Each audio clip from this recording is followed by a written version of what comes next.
La derecha política ha dicho en el Parlamento que no va a apoyar el estado de alarma. Al tiempo, parece estar invitando a la gente a que se salte las reglas de confinamiento, que salga a la calle a divertirse porque se lo han ganado. Queriendo ser ese padre enrollado que ríe las travesuras de los niños y les da alas, justo cuando están enfadados con la madre, que les ha cortado el rollo. Claro, si hay un rebote de los contagios, la misma derecha, la misma, que está diciendo que es normal que la gente haga lo que le dé la gana, que haga botellón o que se vaya a la playa, esa misma derecha dirá que el gobierno no ha hecho nada y que por tanto es una asociación de asesinos. Y el mismo Pablo Casado, el del máster robado, que no quiere aprobar el estado de alarma porque eso de los aprobados él lo gestiona de otra manera, salta diciendo que ellos ya advirtieron. ¿El qué? Pues lo contrario de lo que realmente advirtieron, porque les da lo mismo. La derecha lleva diciendo 2 meses que España tiene que ponerse de luto, que el presidente tiene que vestirse la corbata negra como símbolo de llanto, que la bandera tiene que llorar crespones, igual que las presentadoras de televisión. Pero qué curioso, que en cuanto se relajan un poquito, se pueden ofrecer bocadillos de calamares y hacen una fiestuki en un hospital donde hace nada se ha muerto gente. Ese es el llanto, el dolor y el duelo de la derecha en España. Aún recuerdo en un aniversario en la Moncloa, cuando se conmemoraba el asesinato por ETA de Miguel Ángel Blanco, el concejal de Ermua del PP, y que de pronto Ana Botella y José María Aznar se pusieron a bailar en las escalinatas del Palacio de la Moncloa en la Macarena con los del Río. El PP, que después le reprocharía al PSOE los muertos de ETA. La patronal, es decir, la derecha económica, también está aprovechando esta escalada de la derecha política para salir con propuestas de derechas, para intentar ganar en las tertulias y en las fake news lo que no fueron capaces de ganar en las urnas. Porque para hacer la política de la patronal, tanto Vox como el PP como Ciudadanos tendrían que tener una mayoría en el Parlamento de España. Y si ese fuera el caso, no os engañéis, una parte importante de los españoles, incluidos los autónomos, estarían bien jodidos y escucharían un día sí y otro también, que es que el COVID-19 no les dejaba otra salida que apretar a las clases medias y a los sectores populares, entender la herencia que tenemos. Ha dicho la patronal que hay que ampliar las moratorias fiscales y que hay que ampliar las exenciones en el pago de cotizaciones a la seguridad social. Vamos, que de momento tienen que dejar de pagar impuestos. También han dicho que hay que prolongar el apoyo público a los ERTE. Es decir, que tenemos que pagar entre todos las pérdidas y el riesgo empresarial, que es lo único que justifica que ellos ganen más que el resto. Claro, de aumentar los impuestos de manera progresiva para que los que más tienen ayuden más en estas circunstancias, pues nada, de eso de momento nada, aunque lo diga la Constitución. Pues si acaso les implica tener que pagar algo, pues la patronal ha dicho que está, al igual que Díaz Ayuso, Casado, como no se sabe qué dice, de momento silencio, que está, ya digo, en contra del ingreso mínimo vital para las familias pobres. Menos mal que no lo han llamado paguita, ¿verdad, Garamendi? Claro, están en contra de este ingreso mínimo, no vaya a ser que luego los trabajadores pobres no quieran trabajar por una barra de pan. Mayor Oreja llamó a la paz con ETA una tregua trampa. Le molestaba la paz porque se quedaba sin argumentos. De ahí viene Abascal. Y hasta ahí han arrastrado a Pablo Casado y a Villacís. Esta derecha a mí me da miedo, porque hay cosas que se demuestran que les importan mucho más que los españoles. Ay, y esta gente a veces ganan elecciones. Bienvenidos a la frontera, desobedientes.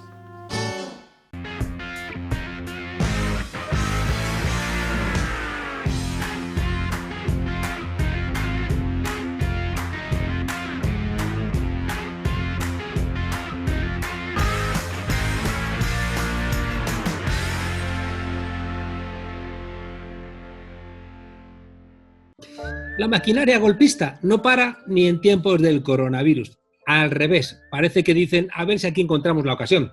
La falta de legitimidad de los gobiernos de la derecha latinoamericana y su sempiterna subordinación a los Estados Unidos hace que insistentemente Venezuela tenga que ser presentada como la cueva del diablo. Netanyahu en Israel puede suspender la democracia. En Filipinas Duterte puede mandar disparar a matar a la ciudadanía. En Arabia Saudí pueden seguir lapidando a las mujeres. Pero el problema es Venezuela. Esta vez el intento de acabar con el gobierno de Nicolás Maduro tuvo como escenario las costas de La Guaira, cerca de Caracas. 8 mercenarios fueron abatidos y algunos más detenidos cuando trataban de entrar desde Colombia fuertemente armados. El objetivo de la invasión, el de siempre: cometer actos terroristas, incrementar la espiral de violencia, generar un caos todo para intentar que eso derivara o bien en un golpe de Estado, cosa bastante improbable, o bien en la justificación para una intervención de los Estados Unidos. Según fuentes del Ejecutivo venezolano, la idea era en junio, 23 y 24 de junio, poner en marcha junto con los gobiernos de Colombia, de Chile y de Estados Unidos ese tipo de desestabilización. En fin, otro nuevo intento del imperialismo y, como siempre, otro nuevo fracaso. Para hablar de estos incidentes graves, nos acompaña esta noche el embajador de Venezuela en España, Mario Isea. Mario, buenas noches. Buenas noches, Juan Carlos. Sí, realmente, como tú has comentado, el imperialismo no para y ha tenido una seguidilla de intentos fallidos desde, recordemos, el 30 de abril en el distribuidor Altamira, Guaidó y Leopoldo López, ¿no? Estaban allí con militares y paramilitares. Estos nuevos intentos fallidos también en las costas tiene conexión con aquello y con el que se abortó al encontrar un alijo de armas que tenía el general Cliver Alcalá, que está acusado de narcotráfico. Es un nuevo golpe que Venezuela le da a quienes están intentando invadir y vulnerar nuestra soberanía. De modo que estamos resistiendo con la unidad cívico-militar y con la conducción certera del presidente Maduro.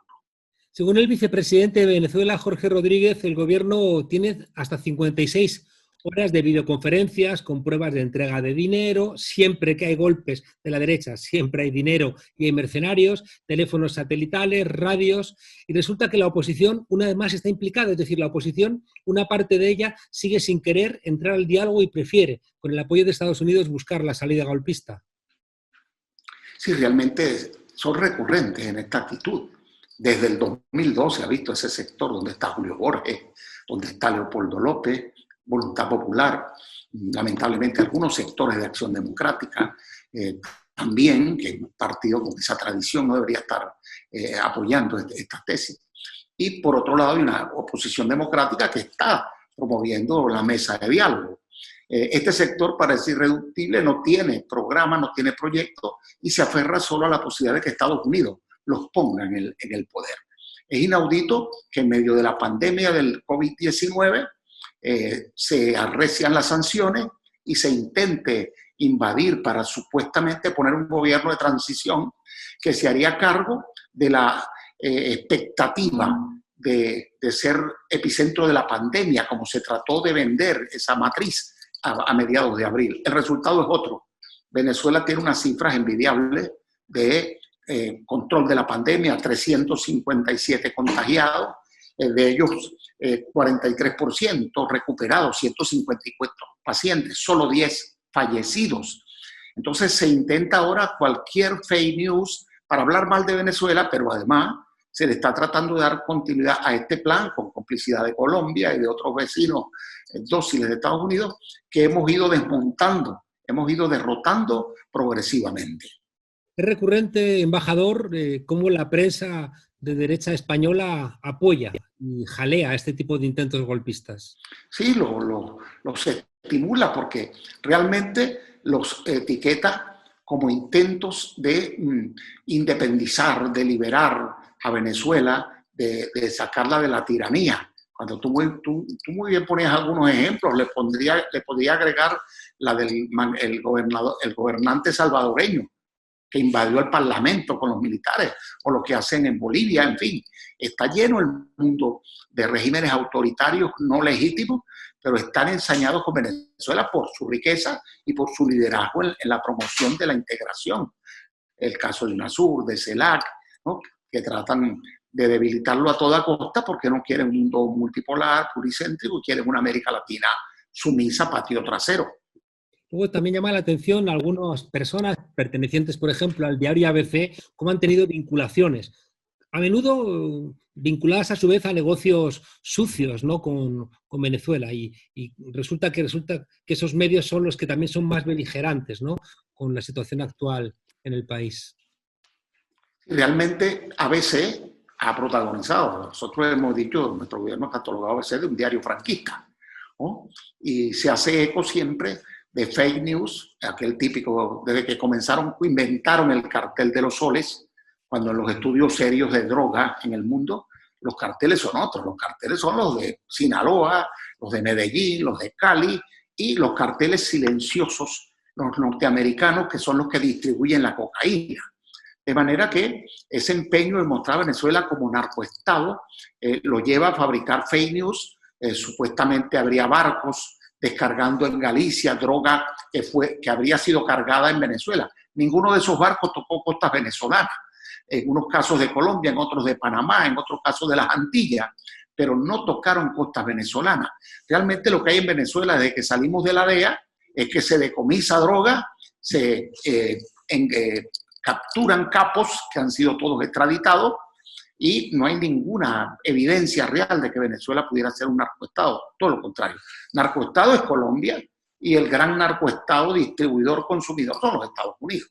De manera que es recurrente y peligroso esta práctica, esa matriz de narcoestado para justificar una aventura tipo Panamá, como hicieron con Noriega, más cuando le han puesto cabeza, ¿no? Precio a la cabeza del presidente Maduro y otros líderes. Esto es una práctica típica de la CIA y de los imperialistas norteamericanos. Embajador, las cifras que acaba de darnos me parecen sorprendentes. En España tenemos 218.011 personas contagiadas, diagnosticadas, y llevamos ya 25.428 fallecidos. Las cifras de Venezuela son increíbles. Realmente las nuestras, las de Nicaragua, prácticamente creo que tiene 5 contagios y no tenía fallecidos hasta hace pocos días, ¿no? De manera que se evidencia el sesgo, no se menciona esto. Cuando se reseña en la situación de la pandemia en América Latina, se habla de las medidas que toma Piñera, de las medidas que toma Lenín Moreno, de las medidas que toma Duque. No se habla de las cifras y no se comparan, ¿no?, con las de Venezuela. Tenemos ahí a Brasil entre los primeros 5 o 6 países con contagios y fallecidos del mundo en este momento. El gran Temer y Bolsonaro, el golpe de Estado a Dilma, Lula, mira por dónde va, ¿no? De manera que en Venezuela nosotros, sin recursos, con bloqueo, con sanciones, damos un combate exitoso porque hay una conducción humanista y firme del presidente Maduro, pero además también está participando el pueblo organizado.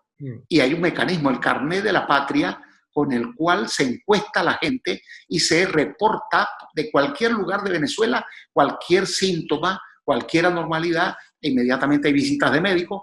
Y hay una cifra, mira esta, 482.953 pruebas de despistaje, 16.098 pruebas por cada 100.000 habitantes se están haciendo en Venezuela. Esa es la cifra más alta del mundo. ¿Qué tipo de pruebas? ¿Qué tipo pruebas de despistaje, de PCR, se están haciendo en Venezuela, con la ayuda solidaria de China, de Rusia, de Cuba. Nosotros estamos combatiendo exitosamente, mientras que otros se niegan a aceptar la ayuda solidaria de quienes se la podrían dar. Embajador, llama la atención que mientras que Estados Unidos, con la dirección de Donald Trump, bueno, pues todo indica el disparate, ¿no?, desde cosas que afectan a su propia ciudadanía, ¿no?, como invitarles a tomar desinfectante para curarse, contrasta precisamente con espacios alejados de los modos democráticos propios de Europa, pero que resulta que son los que, con motivo de esta crisis, están echando una mano, ¿no? Y resulta que quizá de esta crisis el liderazgo norteamericano va a quedar debilitado, mientras que el liderazgo chinos, rusos, pueden tener otra perspectiva. Realmente se están cayendo caretas. El axioma, supuesto axioma de que la economía de mercado lo resolvía todo. Estamos viendo a los liberales pidiendo la intervención del Estado, que el Estado rescate, que el Estado subsidie, que el Estado resuelva, ¿no? Se está el mundo patas arriba, ¿no? Entonces estamos viendo cómo la amenaza china, la amenaza rusa, la amenaza venezolana se convierten más bien en actores que benefician el combate de esta pandemia, que es lo que más debe preocupar ahorita a los hombres y mujeres de buena voluntad del planeta. De modo que aquí se está develando que ese capitalismo buitre no tiene solución para los pueblos. Aquí se está mostrando cómo el humanismo, la solidaridad es lo que debe operar. Es lo que está operando Venezuela. Un pueblo con tantas carencias causadas por la guerra económica se hermana, se ayuda, ¿verdad?, solidariamente con su gobierno para evitar que haya contagios, que haya fallecimientos. Lo mismo hace Cuba, la lección que acaba de dar China, ¿no?, superando en tiempos récord, ya prácticamente no tienen nuevos fallecidos ni nuevos casos. De modo que de aquí saldrá, como resultado de la pospandemia, debe salir una búsqueda de reordenar el mundo con parámetros de equidad, de redistribución de riqueza, de protección de la vida y no simplemente de la empresa o de la multiempresa. Claro, yo insistía porque es verdad que en los parámetros democráticos españoles el régimen norteamericano está más cercano que el régimen chino.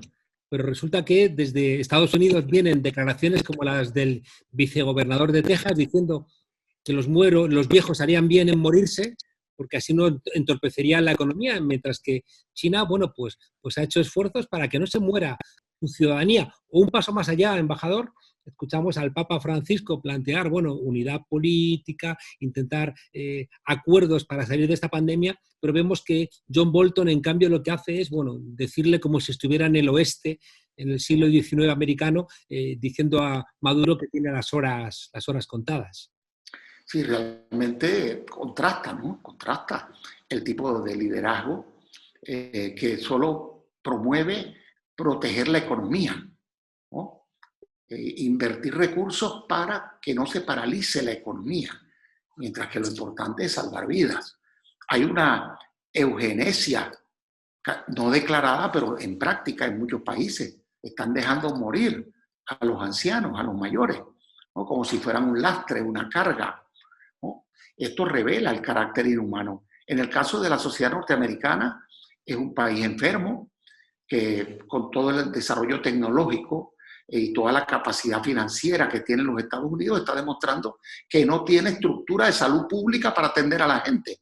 Tiene un sistema de salud que es lucrativo, ¿no?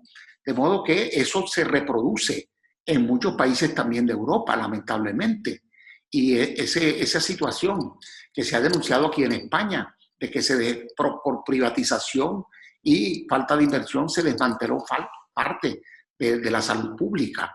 Hoy se están viendo las consecuencias. Todos los países, como Estados Unidos, donde se prioriza que la salud es una mercancía, están ahorita siendo devastados por la pandemia. En el caso de Venezuela, la salud no es una mercancía, es un bien público esencial. Y la inversión pública se ha acentuado con la cooperación internacional. Ahí está Barrio Adentro, con los médicos cubanos, que por cierto Bolsonaro expulsó de Brasil, y ahí tiene las consecuencias. Quienes hemos mantenido la solidaridad de esta gesta cubana loable, estamos teniendo resultados mucho mejores.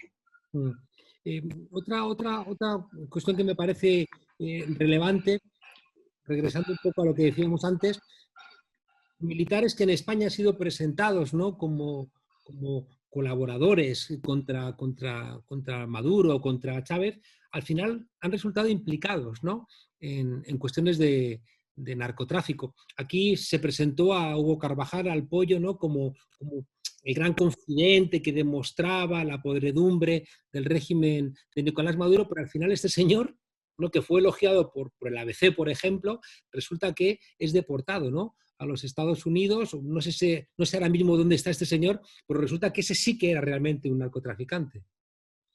Sí, hay un mecanismo que utilizan en los Estados Unidos, es acusar a cualquiera, y el que no tiene principios se debilita y termina siendo un testigo protegido, ¿no? Después de ser acusado de narcotraficante. Nos recuerda todos los casos de aquellos paramilitares colombianos de Uribe, ¿no?, que fueron guerrilleros de la Autodefensa Unida de Colombia o jefes de la Autodefensa Unida de Colombia, y terminaron siendo grandes narcotraficantes deportados luego hacia los Estados Unidos, que han denunciado en algunos casos a Uribe y sus prácticas en las cuales sucede Duque, ¿no? En el caso de Venezuela, los corruptos que huyen de Venezuela entonces son protegidos, no son extraditados a Venezuela, donde los queremos juzgar, sino que los tienen protegidos o en todo caso se los entregan a los Estados Unidos para usarlos como testigos, entre comillas, contra Venezuela. De modo que esta es una práctica recurrente. Vemos ahora a Cliver Alcalá, que tenía un operativo de armas para ser introducidas a Venezuela, fue pillado en la propia Colombia y ahora terminan entonces llevándolo a Estados Unidos para controlarlo. Se parecen mucho los casos del Pollo Carvajal, de Cliver Alcalá y de otros que han actuado de esa manera contra su propio país. Yo creo que el mundo está viendo lo que está pasando, Juan Carlos. Yo creo que no van a poder ocultar por más tiempo la verdad. Yo creo que la verdad nuestra va a resplandecer y el mundo va a repudiar esta práctica. Yo creo que aquí en España hace poco hubo una encuesta que mostraba que la mitad de los españoles planteaban que no debían meterse con los asuntos de Venezuela. Eso significa que la opinión pública se está dando cuenta y poco a poco percibirá con mucha más nitidez que Venezuela ha sido instrumentalizada con un interés fundamentalmente económico y geopolítico.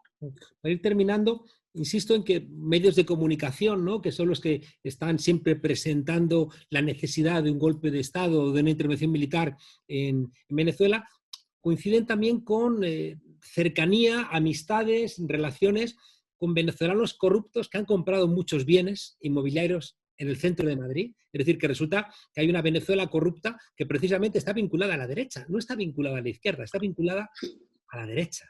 Y en esos medios simplemente se dice, los venezolanos, los bolivarianos están invirtiendo, ¿no? Como si fueran corruptos del gobierno venezolano, son traidores al gobierno o gente que estafó a la nación. Se vino aquí y, repito, tratamos de juzgarlos en Venezuela, pedimos la extradición y por cualquier vía siempre hay una excusa para no extraditarlos o darle preferencia a una solicitud norteamericana de extradición sobre el mismo delincuente. De modo que estamos en una sociedad de cómplices, ¿no?, a nivel internacional que intenta evitar que Venezuela pueda salir de la crisis que nos han causado. Sin descartar, yo siempre, tú sabes que lo digo, que nosotros habremos cometido errores, pero se quedan pequeñitos al lado de la magnitud de la guerra económica. Y es una guerra económica que no empezó a denunciar Maduro, una guerra económica que ya denunciaba Chávez desde principios de su gobierno y que se evidenció, por ejemplo, en el sabotaje petrolero del 2002, que ahora con otras modalidades se sabotea la economía para tratar de asfixiar a un pueblo y buscar que se rebele por hambre, por desesperación. Se están llevando una gran lección. El pueblo, soportando grandes problemas, está actuando con claridad para defender la soberanía y apoyar a su gobierno, que intenta protegerle y que lo va a seguir intentando y lo va a seguir haciendo. Una última pregunta, embajador. Colombia y Chile, países con problemas internos muy, muy fuertes, que ya intentaron, ¿no?, ser protagonistas de ese intento a través de Cúcuta, ¿no?, de injerencia militar y que salió mal. Ahora otra vez aparecen de alguna manera implicados. Aparece implicado también uno de los detenidos venezolano que dijo que era un funcionario de la DEA.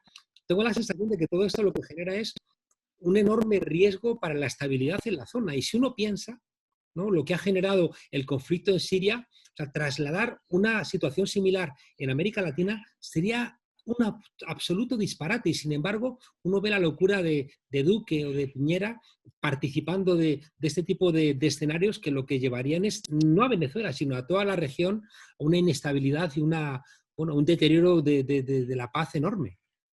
Eso lo que demuestra realmente es que esos mandatarios no tienen preocupación por su país, no tienen sentido de patria, no les importa la vida de la gente, les importan los intereses a los que ellos están asociados. La mayoría de ellos son empresarios, entre comillas, lícitamente actuando, y otros están vinculados a la economía subterránea de sus países, donde tienen una gran influencia los Estados Unidos. Por eso actúan dócilmente a favor de los intereses de los Estados Unidos, no a favor de los intereses de su pueblo, ni de América Latina, ni de los pueblos de América Latina. Y quería enfatizar al final que fíjate cómo están tratando de retornar a Venezuela decenas de miles de gente que se fueron a esos países, a Chile, a Perú, a Ecuador y a otros más, incluso de aquí de España estamos recibiendo peticiones de gente que quiere regresar a Venezuela, que tiene, en algunos casos, ha sufrido la xenofobia, ¿no? Ha sufrido la discriminación, la vejación, la explotación. En otros casos tiene pánico por las cifras de coronavirus que hay en todos esos países y se siente que en Venezuela hay un gobierno solidario con las carencias que tenemos, pero que allí se le va a proteger la vida. Es decir, que más allá de la matriz que están tratando de sembrar, de terror, por la amenaza de invasión permanente, a pesar de eso, a pesar de las dificultades económicas que causa la guerra económica, hay decenas de miles de venezolanos que quieren retornar a Venezuela y presenciamos un espectáculo bochornoso cuando autobuses de venezolanos que iban a retornar fueron interceptados por las autoridades colombianas y que no les permitían ir a Venezuela y clamaban volver a Venezuela. Y esos hechos se han producido con anterioridad en Perú, se produjeron también en Ecuador con aviones de Conviasa a los cuales se les impedía salir retornando venezolanos. El gobierno venezolano informó que está estudiando toda la situación de los venezolanos que están en distintos países con interés de retornar para ir tratando de darle solución en la medida de las posibilidades con un operativo obviamente sanitario que tiene que garantizar la cuarentena, etcétera, porque no podemos producir un contagio masivo cuando nos ha costado tanto mantener estas bajas cifras de protección contra la pandemia en Venezuela. Pero hay solidaridad de nuestro gobierno con todos los connacionales que están en cualquier lugar del mundo. Cuánta necedad, embajador, estoy pensando en la alcaldesa de Guayaquil. A Guayaquil es a quien pidió que aterrizara un avión español y luego se quejaba de la soledad cuando de repente los muertos empezaron a poblar las calles en el país. Embajador, Venezuela necesita diálogo, necesita un diálogo entre la oposición y el gobierno. ¿Es optimista usted al respecto? Yo soy optimista porque he observado cómo ha venido creciendo la corriente opositora que no sigue el camino violento y personas muy conspicuas como Eduardo Fernández, como Claudio Fermín, que fue candidato de Acción Democrática, fue alcalde de Caracas, ¿no? Fue constituyente con votos propios. Yo recuerdo que el negro Fermín, como le dicen cariñosamente, ganó su nominación con votos propios, ¿no? Y así por el estilo. Hay la actitud de Henry Falcón, es otra, ¿no? La de Bertucci, que fue candidato presidencial. Hay una directiva de la Asamblea Nacional que se reunió sin Guaidó, y Guaidó falsificó su reelección en la Asamblea Nacional con diputados suplentes. Es decir, que hay un crecimiento constante de una corriente opositora que es opositora, pero que se aferra a valor democrático. Y esto me hace ser optimista porque también en el contexto mundial de desenmascaramiento del neoliberalismo, de la economía de mercado, del papel rector de Trump o del gobierno de los Estados Unidos para dar soluciones a la gente, ese espejismo se desbarató. Hoy la gente sabe que desde Estados Unidos no espera soluciones para sus grandes problemas, que no es el imperialismo, ni siquiera la Unión Europea ha funcionado, no ha dado respuesta, no ha sido capaz de asumir deuda europea para financiar la recuperación de los pueblos. Lo que le gusta es rescate, es dar dinero prestado, ¿no? Pero sobre todo cuando se lo facilitan a la banca. Quien necesita apoyo ahorita no es la banca, son los pueblos que son víctimas de la pandemia. Embajador, como decía con mucha guasa un venezolano, después de Guaidó, pues vendrá Guay 3. Será cualquier cosa. Mario Isea, embajador de Venezuela en España, muchas gracias por acompañarnos en la frontera. Mucho diálogo, mucha reconciliación para Venezuela y ojalá pronto se termine ese bloqueo que solamente hace daño al pueblo. Muchas gracias y un fuerte abrazo. Gracias a ti, Juan Carlos. Hasta pronto. Un abrazo. ¿Qué tal, Juan Carlos? Este fue un fin de semana realmente muy extraño en América Latina, por supuesto, por efectos de la pandemia. Tomemos en cuenta que el 1 de mayo siempre hay manifestaciones masivas en casi todos los países de la región.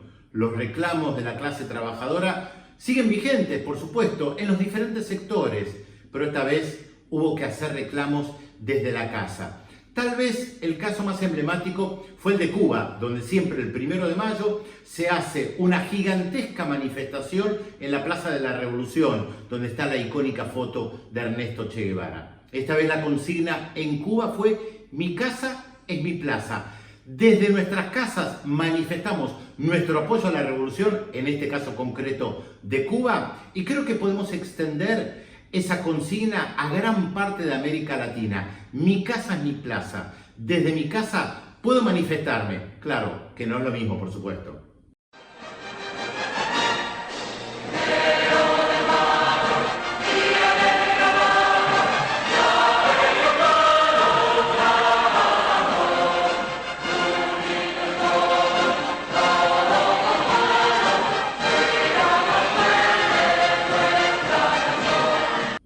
Y vaya que hay motivos para seguir en las calles con los reclamos de los trabajadores y trabajadoras, principalmente un 1 de mayo. Pensemos que en Bolivia hay un gobierno de facto y que durante los 14 años de los gobiernos de Evo Morales, las manifestaciones del 1 de mayo, por supuesto, eran de apoyo al gobierno, un gobierno considerado como propio. Lo mismo sucedía en Uruguay con el gobierno del Frente Amplio. Pero en Uruguay hubo elecciones y ganó la derecha, que inmediatamente está comenzando a implementar un plan de reformas neoliberales al estilo de lo que hubo en la Argentina con Mauricio Macri entre el año 2015 y 2019. Casi que parece una réplica, pero aprovechándose el gobierno de la calle Pou de que la clase trabajadora no sale a las calles a marchar. Y por supuesto no es lo mismo salir a las calles que estar en un balcón, en una terraza, porque además hay muchos lugares donde no hay ni balcones ni terrazas y esa gente ni siquiera se puede manifestar. Seguramente habría manifestaciones importantes en Bolivia en las calles y en Uruguay y tuvieron que quedarse en sus casas. El caso de Bolivia hay que tomarlo muy en cuenta porque hay un gobierno de facto que está extendiendo su no mandato, porque no tiene mandato para extenderse en el tiempo. Recordemos que el 10 de noviembre del año pasado derrocaron a Evo Morales y todavía no se sabe cuándo habrá elecciones en Bolivia. Lo que tenemos claro que lo que venimos haciendo en materia de represión de droga no da resultado. Bueno, no se puede intentar cambiar haciendo siempre lo mismo. Pero también este fin de semana se realizó la Marcha Mundial por el Cannabis, la Marcha Mundial por la legalización del cannabis, que en América Latina ha tenido realmente manifestaciones gigantescas. En la Argentina, solamente Juan Carlos, en alguna que otra oportunidad, hubo más de 100.000 personas en las calles reclamando la legalización del cannabis. Ya en algunos países se está implementando el cannabis medicinal, pero hay todo un debate respecto del cultivo privado que se pueda tener para fines médicos principalmente. Ya ni hablemos de los fines recreativos. Pero se está avanzando con la legislación también en América Latina. Juan Carlos, en México, en Uruguay, en la Argentina, el reclamo continúa, pero esta vez sin marchas en las calles. Es muy raro, ¿no? Una marcha mundial a favor de algo, pero esa marcha no se realiza en las calles. Son los tiempos que vivimos, son extraños, no cabe la menor duda, en Europa, en América Latina y podemos decir, Juan Carlos, en prácticamente todo el planeta. Hay un guardia infectado que ya dio positivo de coronavirus, 6 guardias más apartados y se supone que también presos porque estuvieron en contacto con este guardia. Entonces lo que piden los familiares, lo que piden los presos es que se le hagan test a todos. Y donde debería haber 10, hay 30, si no más. Las cárceles latinoamericanas son un desastre, atiborradas de gente en proceso que deberían estar en libertad y además hacinados y apiñados en pésimas condiciones. Por supuesto, si el coronavirus entra a las cárceles, eso puede ser peor todavía. Y de hecho, por eso hay tantas protestas en numerosas cárceles en América Latina. Por supuesto que esto motiva diferentes opiniones. Están los sectores hegemónicos de los medios de comunicación que dicen van a liberar a los asesinos, a los violadores. De eso no se trata. La gente que está en las cárceles tiene derechos Y los derechos humanos también son para estas personas, sí, a pesar de los crímenes que cometieron, pero de todas maneras son seres humanos y hay que atender sus reclamos. Ha habido protestas en muchos países, en la Argentina, en Perú, en Venezuela, y lamentablemente esto se cobró vidas porque las protestas han sido reprimidas violentamente. Por eso hay que mencionar la situación también en las cárceles ahora en tiempos de pandemia. Y no puedo dejar de mencionar lo que sucede en Colombia, que en este programa siempre mencionamos, Juan Carlos. En lo que va del año ya asesinaron a más de 80 personas que son líderes y lideresas sociales en Colombia. A pesar de la pandemia, los asesinatos continúan. Esto no tiene mucha repercusión en los grandes medios internacionales que por lo general se focalizan en la situación de Venezuela. Pero esto en Colombia continúa sucediendo. Hay que prestar atención a lo que pasa en Colombia, Juan Carlos, porque los asesinatos continúan. El atasco cuando sales de cenar, porque es un fin de semana, no es el que peor llevas. Forma parte de la vida de Madrid. Los atascos forman parte de la vida íntima de Díaz Ayuso. Por eso, cuando no hay atascos en las calles, pues qué mejor que montarte uno por tu cuenta. Y si no hay dióxido de carbono, marchando una de coronavirus. Solo desde esa perspectiva kamikaze de la salud pública, lo que vimos el pasado 2 de mayo durante la clausura del Hospital de IFEMA es bien coherente, pero cuidado. Los kamikazes, por lo general, matan a los demás. Fotos, abrazos o incluso el reparto de bocadillo de calamares. Una de populismo barato, marchando. 132 diputados de la Asamblea de Madrid, invitados a mayor gloria de la antigua community manager del perro, Pecas. Los que luego exigen al gobierno comportarse y no poner en riesgo la vida de los españoles. Y las normas de distanciamiento en el IFEMA y la seguridad de los sanitarios y el comportamiento de los políticos. ¡Ay! ¡Una de oportunismo político! ¡Oído cocina! Que el riesgo de contagio no te estropee un buen acto electoral. Igual que la verdad, tampoco una buena noticia. Los test que os importan son los electorales. Y vuestros PCR deben ser algo así como por cojones reales. Menos mal que los sanitarios, que eran los verdaderos protagonistas, a los que queréis dejar en la calle, te gritaron que más sanidad pública y que los bocadillos de calamares, pues que ya se los compran ellos con el sueldo digno que tenemos que pagarles. ¡Vergüenza! ¡Vergüenza! Marchando una de vergüenza, no nos queda. Pero al fondo a la derecha todavía hay sitio. ¡Haznos un huequito, Santiago! Isabel Díaz Ayuso se ha convertido en una peligrosa mutación de Esperanza Aguirre, eso sí, con aún menos decoro. Postureo, populismo y bronca, como cortinas de humo de su escasa dignidad política. Sí, escasa dignidad política, porque quien miente no debiera estar en la política porque carece de dignidad. Para la presidenta de Madrid, la culpa de la masificación, como no podía ser de otra forma, fue de esos sanitarios podemitas que estropearon el bonito acto con sus reivindicaciones. Bueno, y de Venezuela, porque claro, como allí no hay bocadillos de calamares. Por eso, hoy, 2 días después del anuncio de desodorante barato que protagonizaron la derecha en el IFEMA, va Ayuso y le exige a Pedro Sánchez protocolos más estrictos para evitar concentraciones. Y estos van y ganan elecciones. Bah, hasta mañana, desobedientes.